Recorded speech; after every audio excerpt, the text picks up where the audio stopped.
All right, today we're diving into a classic English whodunit from way back in 1924. And let me tell you, it's a story that starts out in this absolutely picture-perfect village, a place where life seems almost too good to be true, only to get shattered by a crime so clever it almost sent a completely innocent man to his death. And that's really the big question here, isn't it?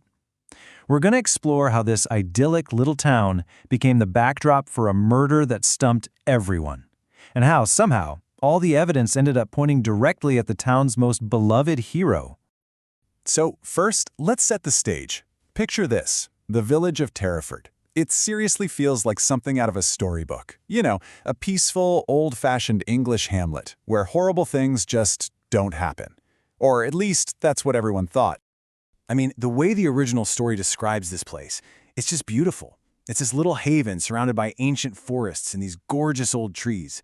It's a community that is defined by its beauty, its quiet. Really, it's the absolute last place on Earth you'd expect to uncover a dark, deadly secret. And right at the center of this perfect little world is a man named Harry Garlett. Now, this guy isn't just some local landowner. He's a genuine hero to these people. He's a famous athlete, a pillar of the community. Pretty much everybody loves him. I want you to hold on to that image of him, because it is about to be completely and utterly destroyed. And here is where everything changes. The quiet calm of Terriford is just broken.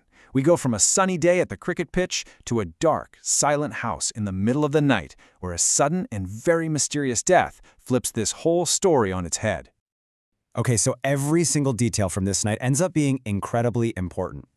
In the evening, Harry's wife, Emily Garlett, who was an invalid, has a little snack, some strawberries. Fast forward to the dead of night, around 4 a.m., and her nurse wakes Harry up in a total panic. He sprints to get the doctor, but by the time they get back, it's too late. Emily is gone. And on the surface, it just looks like a tragedy, you know? A sad but straightforward medical emergency. And that is exactly what the doctor thought. I mean, Mrs. Garlett had been sick for years, so her death, while it was sudden, was officially put down to her chronic illness. Case closed. Well, for a little while anyway. But of course, the story doesn't end there. Soon, whispers start turning into rumors, and those rumors lead to a real police investigation. And slowly but surely, the town's hero starts looking more and more like its most notorious villain. So what happened? What could possibly turn an entire community and the police against Harry Garlett?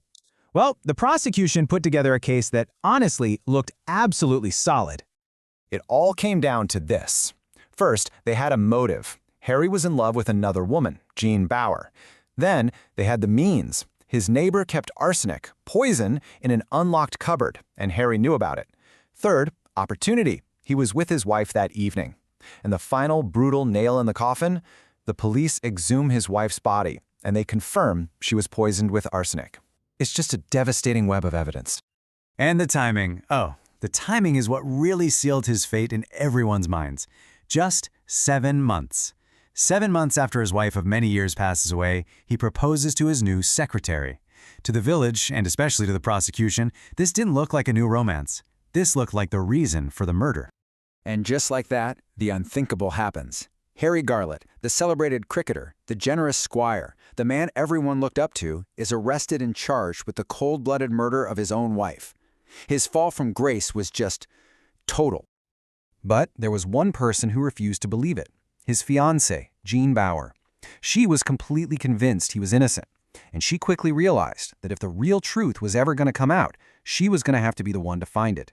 And this is where the story shifts from a tragedy to this desperate, amazing search for justice. And you know what? She wasn't entirely alone. Garlett's lawyer, instead of just dismissing her as some hysterical fiancé, actually encourages her. He says this, he basically tells her he believes in amateur detectives, especially women. He gives her the validation to go out and do what the police couldn't, or maybe just wouldn't do. Find another suspect. So Jean comes up with this incredibly daring plan. I mean, this isn't just some casual asking around. This is a full-on undercover spy mission. She completely ditches her old identity, takes on the name Bet Chart, and gets a job as a servant so she can infiltrate the home of the one person who was there that night, the nurse, Agatha Cheel. Her mission is simple, but so risky. Find the truth and clear Harry's name. Now, Jean's new life as Bet Chart in this dreary London boarding house is tough. It's full of dead ends, frustration, she's getting nowhere. But then she stumbles onto a secret, something hidden away inside the house itself. And this secret is about to unravel the entire mystery in the most shocking way imaginable. Tucked away in one of the rooms, she finds Agatha's brother, Guy Cheely. And he's not just a secret guest. He's terminally ill. He's like a ghost haunting the house. Absolutely no one knew he was there. And his presence, well, his presence is the key that unlocks everything. And from his deathbed, Guy Cheely confesses everything. He tells Jean that he was the one. He saw the plate of strawberries left for Mrs. Garlett. He took the sugar sifter, mixed in the arsenic he'd stolen from the neighbor's house, and poisoned the helpless woman. It's an absolutely stunning confession, but it immediately raises an even bigger question. Why? Why would he do it? Guy Cheely had no connection to Emily Garlett, no reason to want her dead. What could possibly be the motive for an act that seems so cruel and so random?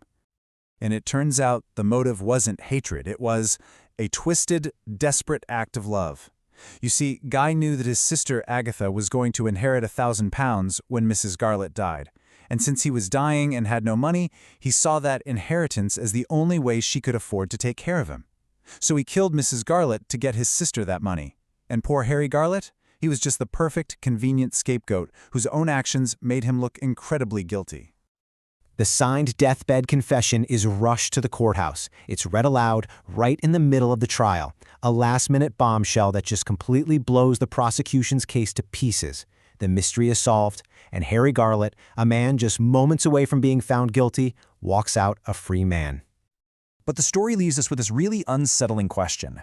Guy Cheely wasn't your typical villain, right? He was a dying man terrified for his sister's future. His crime came from a place of desperation. And so we're left to think about those blurry lines between good and evil, and to wonder what any of us might be capable of when we're pushed to the absolute edge.